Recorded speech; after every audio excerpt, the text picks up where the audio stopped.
நம் ஆண்டவர் இயேசு கிறிஸ்துவின் நாமத்தினால் மகிழ்ச்சியும் சமாதானமும் நம் அனைவரோடும் இருப்பதாக. எபேசியர் 2:1-9 முடிய.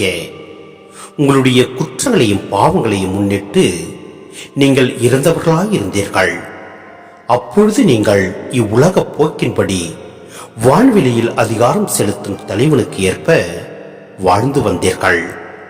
கடவுளுக்கு கீழ்ப்படியாத மக்களிடையே இப்போது செயலாற்றும் தீய ஆற்றலுக்கு பணிந்து நடந்தீர்கள்.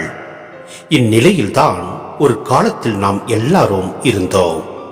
நம்முடைய ஊழியல்பின் தீய நாட்டங்களின்படி வாழ்ந்து உடலும் மனமும் விரும்பியவாறு செயல்பட்டு மற்றவர்களைப் போலவே நாமும் இயல்பாக கடவுளின் சினத்துக்கு ஆளானோம். ஆனால் கடவுள் மிகுந்த இரக்கமுடையவர்.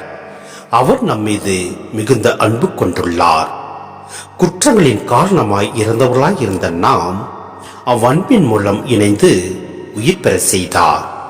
நீங்கள் மீட்கப்பட்டிருப்பது அந்த அருளாலேயே. இயேசு கிறிஸ்துவோடு இணைந்த நிலையில் நாம் அவரோடு உயிர்த்தெழவும் விண்ணுலகில் அவரோடு அமரவும் செய்தார். கிறிஸ்து இயேசு வழியாக கடவுள் நமக்கு செய்த நன்மையையும் அவரது ஒப்புயர்வற்ற அருள் வளத்தையும் இனி வரும் காலங்களிலும் எடுத்து காட்டுவதற்காகவே இவ்வாறு செய்தார். நீங்கள் அந்த அருளாலேயே நம்பிக்கையின் வழியாக மீட்கப்பட்டிருக்கிறீர்கள். இது உங்கள் செயல் அல்ல, மாறாக இது கடவுளின் கொடை. இது மனித செயல்களால் ஆனது அல்ல. எனவே எவரும் பெருமை பாராட்ட இயலாது. சிந்தனை: பாவமும் சாவும் ஒன்றோடு ஒன்று இணைந்தவை.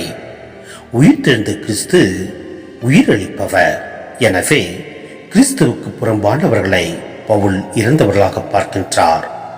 இறைவனுக்கும் இவர்களுக்கும் உள்ள உறவு துண்டிக்கப்பட்டு இவர்கள் இறைவனிடமிருந்து விலங்கி நிற்பதால் இறை உறவு இழந்த நிலையில் பாவத்தின் பிடியில் உள்ளனர்.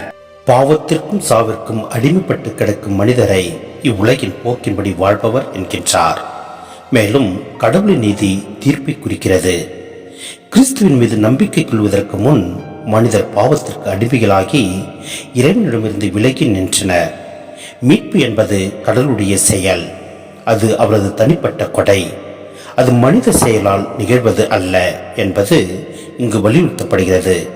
இக்கருத்தை அடிப்படையாக கொண்டு மனித மீட்பில் தனி மனிதருக்கு எந்த பங்கும் இல்லை என்பதை வலியுறுத்துகின்றது. எனவே நம் ஆண்டுடைய மீட்பில் நாம் பங்கு கொண்டு இறை ஆசிரியை பெற்று நிலை வாழ்வை அடைவோம். எல்லாம் வல்ல இறைவன் நம்மை நிறைவாய் ஆசீர்வதிப்பார். ஆமேன்.